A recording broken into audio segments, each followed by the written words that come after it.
Maligayang pagbabalik, maghanda para sa mas marahas na bagyo at matinding pag-ulan. Mangyaring i-like ang video na ito at ibahagi sa iba upang makakuha sila ng tamang impormasyon at mag-subscribe sa aking channel upang makakuha ng susunod na mahalagang babala. Salamat! Patuloy na umiiral ang Intertropical Convergence Zone sa Mindanao na nagdadala ng mga kaulapan at thunderstorms.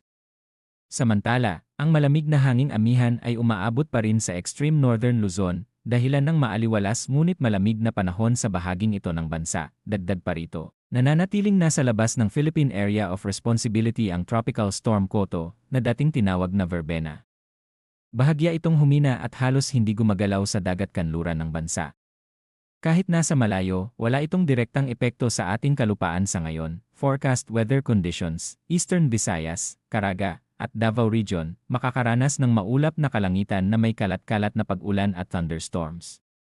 Dulot ito ng ATEZ na patuloy na kumikilos sa bahaging ito ng bansa.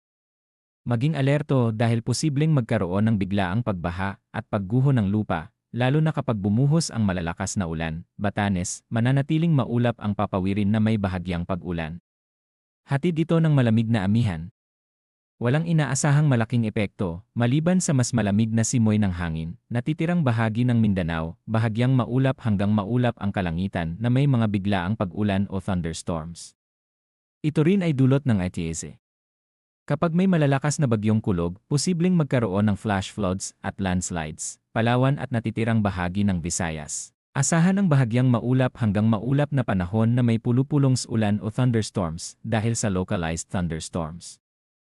Mag-ingat kapag may malalakas na buhos ng ulan, lalo na sa hapon o gabi. Metro Manila at natitirang bahagi ng Luzon, bahagyang maulap hanggang maulap ang panahon na may pulupulong pag-ulan o thunderstorms. Dulot ito ng easterlies na patuloy na nagpapadala ng mainit mamasamasang hangin. Posibleng magkaroon ng biglaang pagbaha lalo na sa mga urban area.